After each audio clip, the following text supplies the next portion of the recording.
Okay,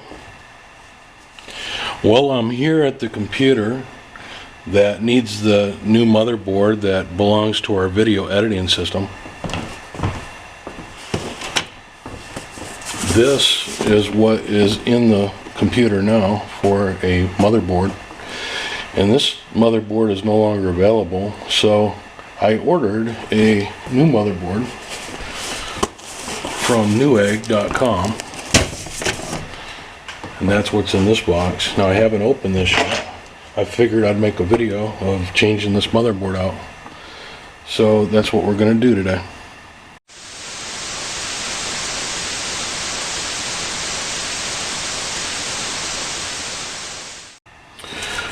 I will tell you that Newegg has excellent skills at getting boxes to people, and if you need parts in a hurry, I found that every time I order, it's always in stock, and so far it's been good quality stuff. So just a little shout out for newegg.com. Okay, the first step in replacing a motherboard is just to have a good set of screwdrivers and maybe a wrench or two. And this is about all I use here. Is I have a small set of needle nose pliers, a small good quality Phillips screwdriver, and the matching small flat blade, a pair of electrical pliers, heavy duty. I usually use them for screws and that sort of thing. And then if you had to have one tool in your toolbox to replace a motherboard, I would say it would be this item. This is a 4-in-1, actually 6-in-1 screwdriver, and these are a good value. It has the Phillips regular size as well as the small size. It has a nut driver here, and you know, you put this in. You've all seen these. I'm not probably showing you nothing new here, but I really love this screwdriver, so I thought it was worth mentioning. And then here is the regular side, and it also has a different nut driver. And these nut drivers are very useful for appliances. If you're taking apart washers and dryers and things with sheet metal, and even ductwork for furnaces, these nut drivers are very good at that. When we're working on computers, I usually just leave it on a standard Phillips head such as this, and that gets most of the screws. So the first step in replacing a motherboard on any computer is to remove all the cabling first. And if you're not familiar with the way that it's wired up, it's best to take a picture or draw a diagram of the connections and where they go. This isn't hard to do, and if you can remove screws and take off wires and snap them back on and that sort of thing, then you can replace a motherboard for sure. So my best advice is, if you're unsure about keeping track of wires, the best thing to do would be to get some masking tape and put a number 1 here, and then a number 1 to the corresponding place that it goes. And then number 2 would be, say, this wire, 2 over here, 3 to 3, 4 to 4, and just do every single wire until you're done. Now, I know where all these wires go, so that's not a problem for me, but I'm just trying to give you an idea how you could do if you didn't know about these wires. Okay, so I'm just going to unplug.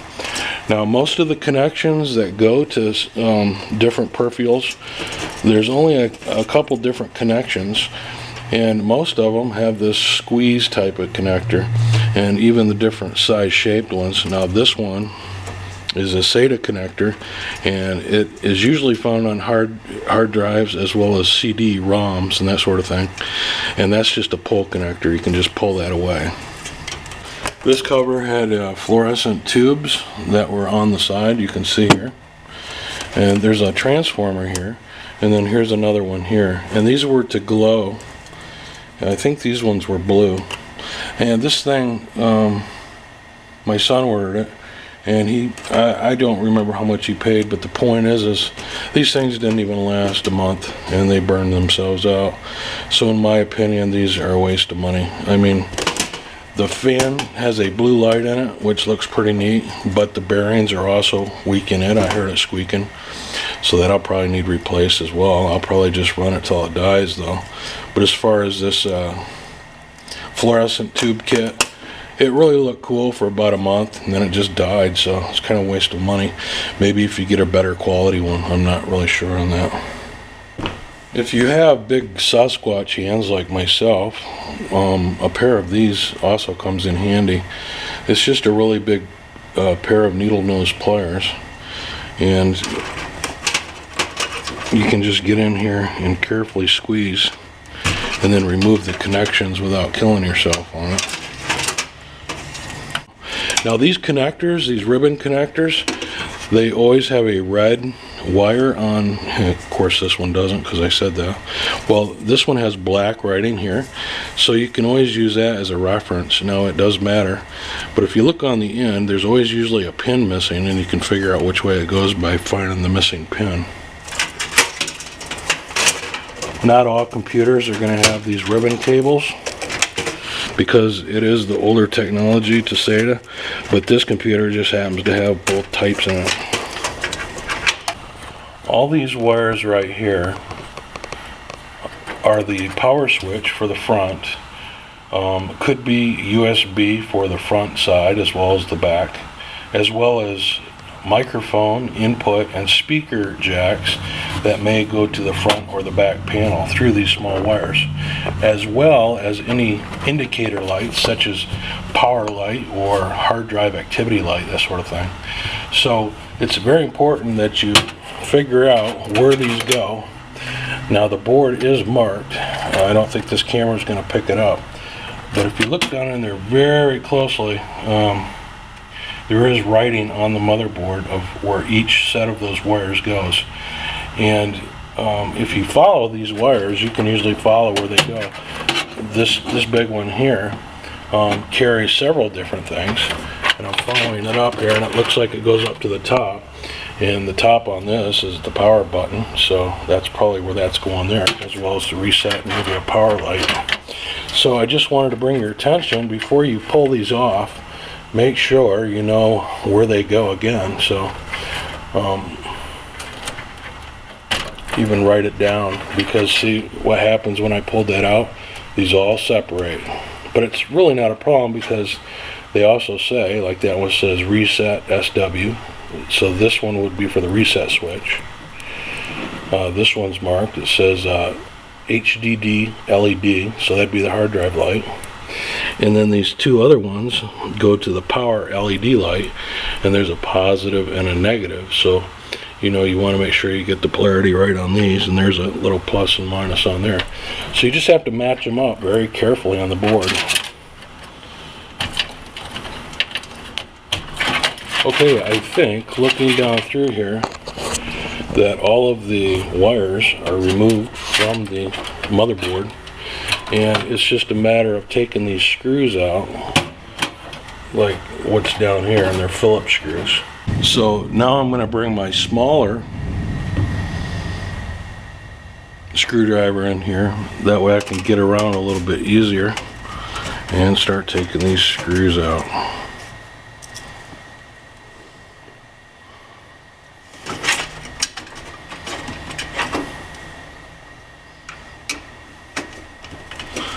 Now, it helps to have your screwdriver magnetized, like mine is here. And if you don't have any magnetized screwdrivers, you can get one of these little tools. Let me show you. I bought this magnetizer and demagnetizer tool at Ollie's, and it was less than $5. And what it does, if you have never seen one of these before, is there's a plus and a minus, and if you want to magnetize your screwdriver, you can just put it in the plus hole and move it back and forth and around like this, and then pull it out, and the screwdriver is now magnetized. if you would like to reverse that action, you can use the minus sign, the demagnetizer, and it's the same thing. You'll feel like a magnetic pull as you stick it in there. Now, some screwdrivers have a built-in magnet here in the handle that constantly keeps this magnetized. If you have a screwdriver like that, it's possible it cannot be demagnetized. So if you cannot demagnetize something, that is why. Let's try and see if this one will. Yeah. See, it still has a little bit left. Let's see. It's not as strong as it was. Let's see if I can get my whole handle in there. I'm probably ruining my magnet. It is getting less and less. Yeah. So I have found that some screwdrivers you can't demagnetize, and this seems to be one of those. So, but the magnetizer should always work. Okay, there it goes. Straight out. Okay, so I didn't take the memory out or anything like that. Oh, also, before you grab any of these major parts, you should always discharge your battery from static electricity by touching the frame. If you live in a really static prone area with high humidity, it's best to wear a anti-static wrist strap. So I'm just pulling it out as one. I still have the memory on here, and I'll pull that off over here at the table. So this will give us something to compare with the new one, so hang out for that. Okay, I'm here at the table. I brought the old motherboard over and put it here, and let's go ahead and open up this package that we received from newegg.com. It's in there. So here's the box to the old board. Now, I mentioned before I couldn't find a direct replacement, so I had to find the closest I could that would take the processor and the memory.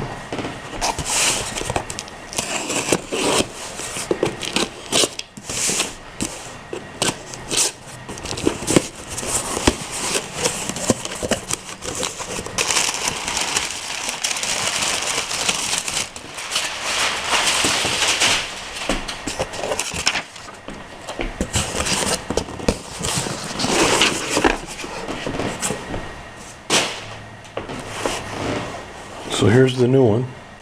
This one was manufactured by MSI, and you know, as you can see, this one's ASRock.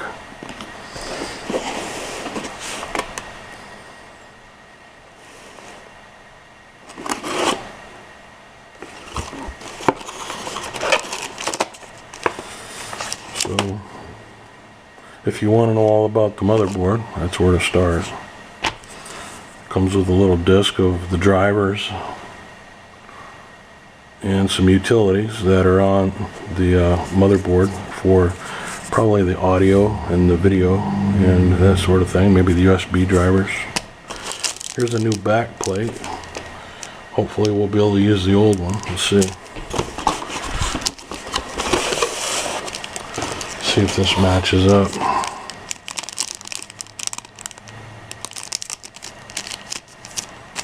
Nope, it's totally different. Oh wait. Nope. Nope. It's a little bit different. So I'm gonna have to replace this.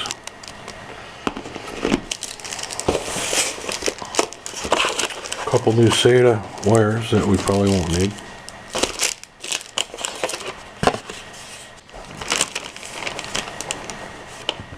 So every time I touch this electronics, I'm on a hardwood floor, but all the same, I discharge myself on this metal tripod that's right next to this table, just to be sure I don't have any static electricity in my body, even though I haven't really experienced much of a problem with static.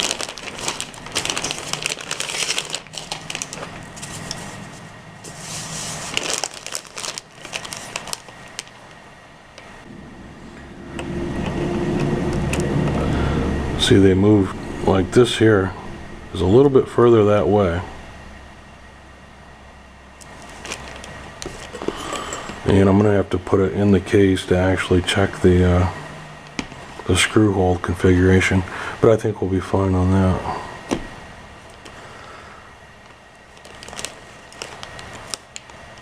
So I'm going to do that. I'll be back in a moment. So I went over to the computer case and I just sat this down in there to make sure that my screw holes would line up with existing case holes, and it seems to just fine. So I popped this off the case. I'm sorry I didn't film it, but this is the old plate that goes over the top of here. And I'll show you how to press the new one in. It's just a press fit in that square on the back. And I have to replace this because, like I said, this one's a little bit different. So let's go ahead and do that now. Then I'll show you the difference too. Okay, so here's the new one and here's the old one. And if I put these on top of one another, you can see that the holes are off just enough to where I have to change this out. So the way that we put this here, I'll take the camera over there and show you how to put this in. So here's the square where this popped out of, and it just this lip just catches the inside of the square, and make sure that you have it in the upright position. Check on the motherboard to make sure, you know, it doesn't go like that. So here's the new motherboard here, and it sits in there just like that. So you want to make sure that we're putting it back in so it will fit just like that. So let me set this motherboard down. And it just goes into the back here.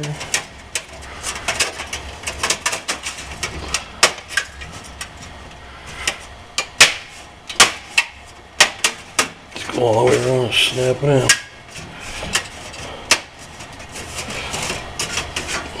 That's it.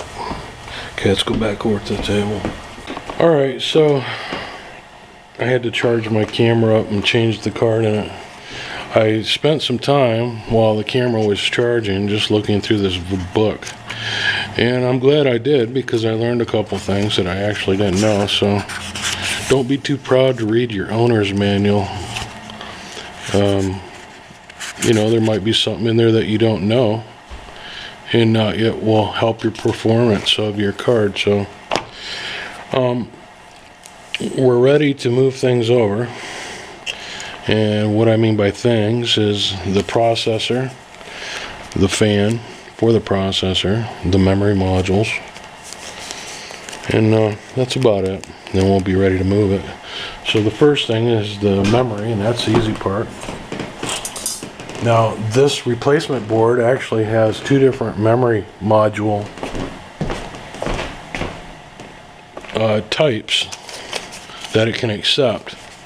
It has a DDR3 and DDR2, and the differences are shown by color. The DDR3 is actually the blue, and this I want to say yellow color is the DDR2.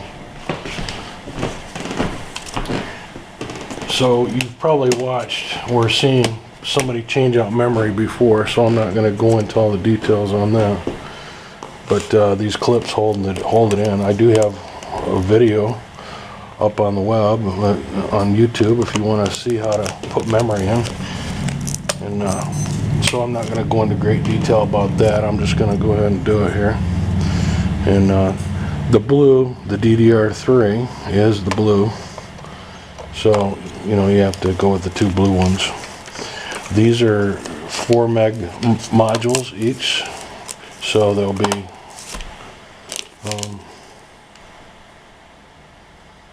let me make sure. I'm sorry, 4 gig. I said meg. These are 4 gig crucial memory modules. So there's 8 in total. Okay, I have those in. On to taking the fan off.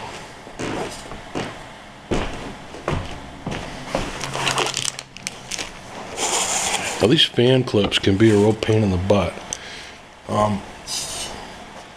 You have to be careful of them though, because if you break them, you're gonna have a hard time fixing it. So just be careful and understand what you're doing before you do it. Now I'm taking off this fan plug for the cooler, and then you just want a flat blade screwdriver and you put it in the notch, and then you go the opposite way of the arrow.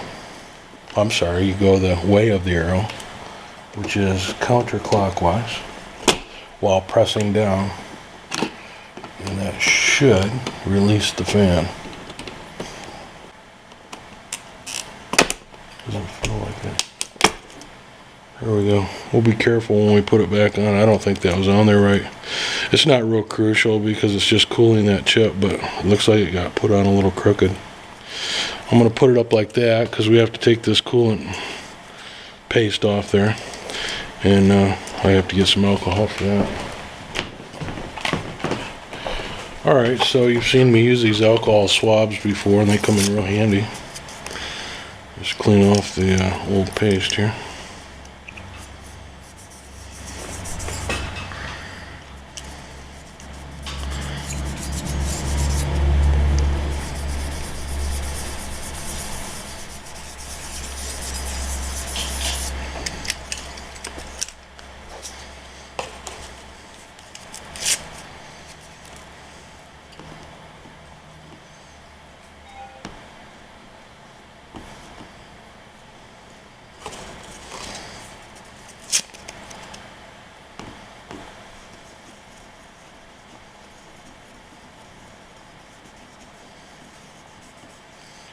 Okay, so I'm ready to remove the CPU. I've got all the gook off it.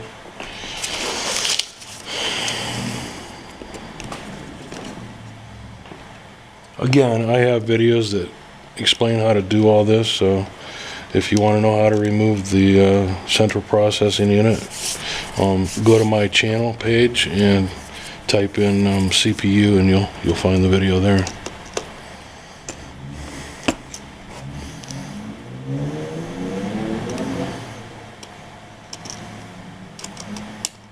Okay, after you move this little thing out of the way, it pops right up.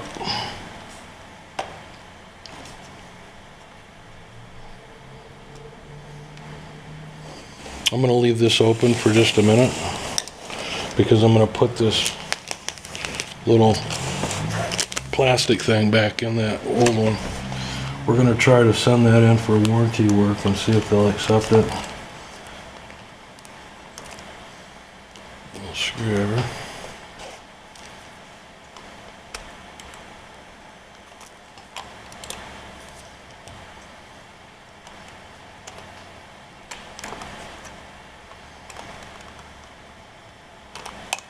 Here's the little plastic spacer that they put in there so that these little pins don't get bent. And I'm going to take that and put it back in the old one here in a minute. Really take your time with this. Look at all angles of it and make sure that you're putting this in properly, because it will ruin your whole day if you bend these pins. There's two little notches. There's one here and there's one here. And there are also two little nubs down here. So I'm going to line those up, wiggle it around, and then when I'm sure that it's in there correctly, I'm going to go ahead and lock this back down here. Just like that. Okay, so we have the processor in there.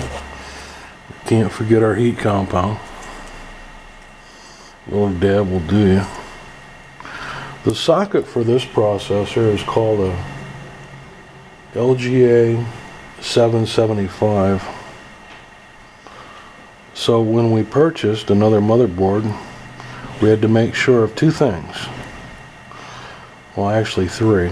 It was the right size, it had the right socket for the processor, which was the 775, and that it would accept our RAM that our other one had, which was the DDR3. So those are the three things we had to pay attention to when we were shopping for another motherboard. Okay, I've got my paste on there. I smeared it around real good. I made sure both parts were clean. The only other thing you want to do is make sure that this wire is headed towards the right pins on the motherboard when you put it on. Make sure it's going to be long enough. Now, I've been reading on this motherboard, and this says CPU fan right here, so I know that this can plug right there. So, you know, instead of turning it like this, I don't want that, I want it like that. So this is lining up with that plug. So, very carefully, I'm just going to put all these little tabs back in the hole to seat this.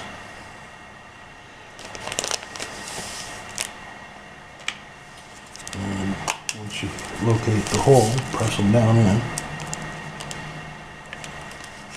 If it doesn't go, don't force it.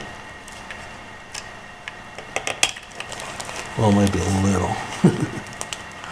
Alright, and then take your screwdriver and then set the pins. And that will be rotating with the arrow. Crazy. Might have to get brutally forceful here.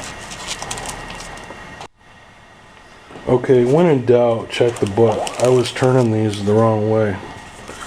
They turn to the clockwise, and I said counterclockwise, but it's clockwise, 90 degrees.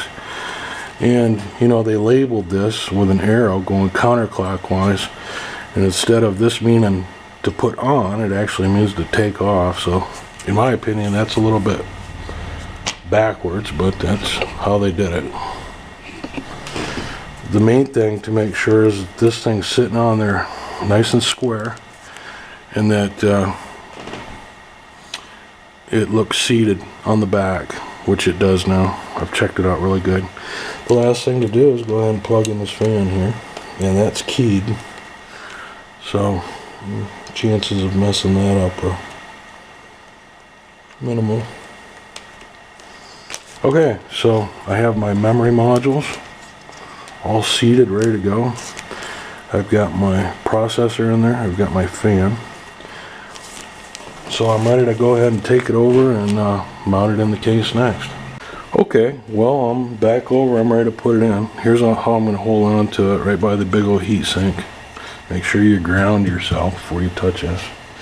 And I've taken all the rest of my cables and moved them out of the way, so that I've got a straight shot right down into the case. And what I'm looking to do is line this, these connectors up with those back holes. And then the rest should fall into place. A magnetic screwdriver is a must for this, so make sure you get one of those tools I showed you. Okay, I think everything's in there. Alright, so what I'm going to do is just, I'm not going to do this on camera because it's kind of boring, but I'm going to go ahead and start putting all these cables on the respective spots like I did when I took them off. So it's just the reverse of what I did before. Okay, I'll be back. Okay, this is real. If it doesn't work, you'll never see this. Here we go.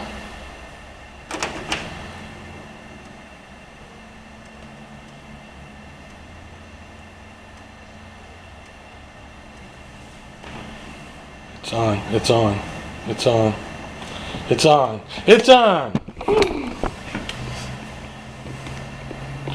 Well, we can handle the rest. Our BIOS is, we didn't know what SATA plug went on what, so we're going to have to go into BIOS and switch that over. We'll be back. Hey, I noticed our light on the, in here is not working. Okay, so you can see that Windows 7 is coming up now. So we just had to change the boot order for the SATAs. We have a solid state drive, and then we have a SATA in there. And we just switched them around. It's now installing all the drivers and devices, as you can see. We're going to have to open this case back up because there's supposed to be a light that comes on back here. And you can see it's still doing drivers, so okay, we'll fix that and we'll be back. Okay, well, you can see the fan lights on now, and if you look right through there, you can see that the computer's running. So we are two happy campers. We've really missed this machine. We've had to do video editing on a slower machine, and it was just really nice to have, and we missed it. So it's back in operation. We were a little nervous when we first turned it on because there's always a gamble. What is the problem? Is it the motherboard or the processor? Well, we determined that by chance, really. We went with the motherboard because we thought there would be a bigger chance of something going wrong with that than the processor, but it could have turned out to be the other way. So we're going to go ahead and box the other one up and send it back to the company, and hopefully they'll give us a replacement. Okay guys, well, that finishes up this little CPU and motherboard replacement. I hope you enjoyed this video, and give us a thumbs up, and we'll see you next time. Thanks for watching. Hey guys, this is Steve. Thanks for watching. Hey, don't forget to subscribe if you like this video, and be sure to rate and comment. See ya.